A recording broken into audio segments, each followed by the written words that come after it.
This man? He is Daniel Rand, but you may know him better as Iron Fist, the living weapon. He's sitting at a bar, emotionless, just going through the motions while being interviewed by this woman. You see, Iron Fist is not a secret superhero that hides his face. Everyone knows Danny Rand is Iron Fist, and this fascinates the woman. She wants to know where it all began. So he tells her, what does he have to lose? He explains that his father brought his mother, his business partner, and Danny himself when Danny was 10 years old to the mountains. His father was looking for the mystical land of Kunlun, which only appears to the world at certain times. He explains how the hike was treacherous and how Harold, his father's partner, was fed up with this wild goose chase, so he launched a flare in hopes of getting the whole group rescued. He then explains how an avalanche ruined everything, as it killed his father. The woman just stares at Danny, fascinated by this whole story. The tragedy, the heartbreak, it makes him so sexy. Her name is Brenda, and as he goes through the motions, Danny brings her to the car and back to his loft. He brushes his teeth, shows her his chest tattoo, and he brushes his teeth again. But he still can't sleep. The only thing he can do is sit up in bed, staring out into the city, where he can see the ruins of what was once Rand Tower. He can't bring himself to tear it down, nor can he bring himself to rebuild it. He considers it a grave marker as he remembers back to the next part of his origin, as you would call it. Danny remembers seeing his father fall to his death, and the look in his eyes, the look of a crazed man on his last leg. Danny then stands up in his loft, thinking of these memories. Brenda sits up in bed. Can't sleep, huh? Come back to bed, I have an idea of what'll help you with that. And Danny jumps out his window. Above him, helicopters are coming in for the assault with ninjas rappelling down the side of his building, possibly hundreds of them. I hate ninjas, Danny thinks to himself as he runs along the side of the building and they open fire on him. With a rather maniacal grin, he thinks, this is what I needed. I am the living weapon. And he begins to take out the ninjas using their own rappelling lines to swing alongside his own building, taking out even more of them. But Danny's powers are not in his kicks or his acrobatics. They are in the Iron Fist, and he charges up his clenched fist full of rage, and he punches clean through a helicopter. As fire begins to rain from the sky, he clings to the edge of his building and he sees the destroyed Rand building in the distance. And he thinks to himself, his father's crazy eyes staring back at me. Climbing back into his room, he sees the second thing that he hates. Undead ninjas, as one of them is holding Brenda by the throat. He throws his fist back to charge it, and he launches into another punch, only to realize he didn't actually charge the Iron Fist. Crappy crap are the only words that he can get out before the undead ninja knocks him across the room. Danny then gets back to his feet, blurting out, Debbie, run! And she responds with, it's Brenda, you jerk! And she is thrown aside by another undead ninja. Bring me the girl, it says to Danny, and he responds by taking another swing. But with a charged Iron Fist, taking off the undead ninja's head. Well, that was weird, he says, and Brenda slaps him. Oh, that's weird? Not the zombie robot that tried to cut me into pieces? Barbie, calm down. It's Brenda, B-R-E-N-D-A, Brenda! But Danny still isn't paying attention, as he turns his back to Brenda trying to take another shot at whoever is sneaking up on him, only to stop inches from a small girl's face. Mr. Fist, I find you, tell you, important, big time. Get back to Kunlun. And the little girl passes out. By now, you're probably asking yourself, what happened in Kunlun? The death of Xiao Lao, the mighty dragon of Kunlun lore, and the lack of the Chosen One as Iron Fist wasn't in the mystical city at this time. The city was then assaulted by the undead ninjas, and the Dragon Lord UT needed to step in and fight against them. There would be no talking this day. Back with Danny Rand and Brenda, they laid the young girl down to rest, and he leaps down the elevator. As he runs to his method of teleportation, he thinks back to the day that his father fell to his death once again. Danny remembers the moments after his father perished, and seeing Harold, his partner, holding the rope. Harold let the rope go, and Wendell Rand fell to his death because he was betrayed. He may have been insane at this point, but he didn't kill himself. Danny's mother holds him close with tears streaming down her face. She screams at him, Danny, you promised me that you will make Harold pay! You will make him pay! But Harold looks at her, heartbroken. Heather, I did it for you. For us. Now take this rope, I'm begging you. But she turns away from him. You and your whole family are crazy. Remember that, I tried to save you all. And Harold walked away, forcing Danny and his mother to climb out of the hole that they get buried in. At the top, they discovered what Wendell Rand came here looking for. The bridge to Kunlun. But this story doesn't have a happy ending, as wolves came out of nowhere chasing Danny and his mother to the bridge, and she told Danny to run. Don't look back and run!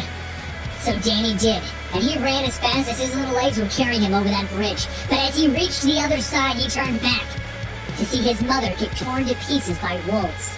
And as the wolves approached him, he found himself saved by the warriors of Kunlun. Back with reality, Danny is now in the other dimension that holds Kunlun, and he's walking towards the city as more of the undead ninjas stand in his way. Built of rotting flesh and robotic parts, these ninjas are relentless, but he annihilates them one at a time. Tired, hungry, and pissed the hell off, he enters the mighty city to see that it is in flames, and the mighty head of Xiao Lao has been cut off its impressive body and speared in the center of the city. Back with Brenda and the young girl, Brenda has brought her to the local hospital. As Brenda tries to figure out what's going on with the local police, a group of nurses who look alike enter the hospital, and they slowly walk down the hallway, straight-faced and intimidating. No one stops them as they grow closer to the young girl's bed. As Danny Rand looks at the ashes of Kunlun, a single old man approaches him. Where were you? What was more important than saving us? Protecting us? Champion, why did you leave? And he turns to the old man, grabbing him by the shirt and lifting him off the ground. Stop! Where is my master? Where is UT? So another survivor leads him up a hill to find the UT with his head removed. And Danny finally breaks down into tears with how far this has gone. One of the survivors then reaches out to Danny. To the Iron Fist. You turned us down the first time, and you chose wrong. I now offer you a chance to choose again. Your Thunderer, our UT, has died. Your people have fallen and the city has been destroyed. I'm asking you to stay. Lead us as the new UT. But Danny can no longer hold his rage back. This place took everything from me. My father, my mother, and now my master. And you offer me life? With a single kick, Danny splits the Tree of Immortality. I was promised vengeance, and now you offer me a kingdom? The people of Kunlun just stare in shock. What have you done? Kunlun still owes me my vengeance, Iron Fist yells out. But the old man isn't a regular old man, and he charges up a mighty hit, stating, you arrogant pugilant whelp, and he knocks Danny back for miles. Good night, Daniel Rand. Back at the hospital, those nurses turned out to be more ninjas, and the little girl turned out to be a monk from Kunlun named Pai, and the warriors of Kunlun have come here to save her. But while they are holding back the nurse ninjas, they discover Pai has escaped the building with Brenda, and the two of them have fled out of the building. Danny Rand lands in the snow from his hit to the chest, and he turns over to see a giant hulking undead ninja. The monster removes his hood to reveal the face of Wendell Rand, Danny's father. I knew you would come back for me, my son. In response, Danny looks up at him. You killed my father. And he charges up another Iron Fist swing, and he uses all of his chi to hit this monster as hard as he can. Only to break his forearm. Danny looks down at his arm, his broken arm. Iron has shattered, and this is impossible. So Danny charges up his other arm to take another massive swing. But this time, the monster catches his hand and crushes it. Son, the Thunderer didn't just give you any fists, he gave you mine, and I want them back. Meanwhile, Brenda and Pai are hiding from the nurse's true form. A multi-legged, multi-armed Spider-Woman. Prepared to die, Pai steps out to fight this monster, but Brenda pushes her aside to protect her, and then leaps onto this beast to begin fighting against it. This is when we discover that Brenda really isn't just some pushover girl, as she uses her own fighting styles to lay waste to this creature and take its sword. Landing back in front of Pai, Pai just shockingly asks her, You know Kung Fu? And Brenda tells her, no, not Kung Fu, but I know a little bit about everything else. Amusing, states the lead Kunlun warrior as he approaches him. To watch women pretend to be men. Little Pai, where have you been? You have something of mine and I'd like it back. Run, Pai! Brenda shouts as she gets ready to fight again. On the other side of the world, in a completely different dimension, Danny Rand lays in the snow with two broken arms in front of the monster that looks like his father. You are not him. You are not my father! The beast begins to lay into Danny, knocking him left then right. I gave you those fists, champ. Don't undervalue them. Well, it was more of a loan, and now you've had your fun, but playtime's over, and I need them. As he lay there in pools of his own blood, Danny looks up at the monster. I know who you really are, but I killed you. This beast was the final test to become the Iron Fist, and Danny cut his head off. But he has found a new one, the head of his father. Then one of the ninjas grabs Danny by his head and forces him to truly see the monster in front of him, as it has the heads of every one of Danny's dead lovers, friends, and his own blood. It's an abomination of flesh, metal, death, and perversion, and it wants to absorb Danny Rand for his fists of iron. But a familiar sound comes rumbling upon all of them, as an old man rides an avalanche down to save Danny. Back with Pi, she runs down a nearby alley trying to get away, but she falls over, dropping the item that both the members of the Kunlun and the undead ninjas are seeking. The item that she fled from Kunlun with. And the reason for all of this. An egg, which opens up revealing the new Kunlun dragon.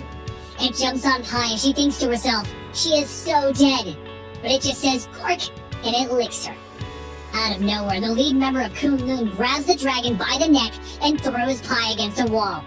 Davos, she says as she tries to recover. But Davos says to her, thank you for protecting the precious egg during this time of upheaval. Now listen closely, child. I have plans to offer you a place of some importance in the new kingdom. I just ask that you kneel. Pi says nothing. But Brenda and the local police arrive behind Davos, and they open fire on him, shooting him so many times that they blow off his arms, leaving nothing behind. But he just stands back up.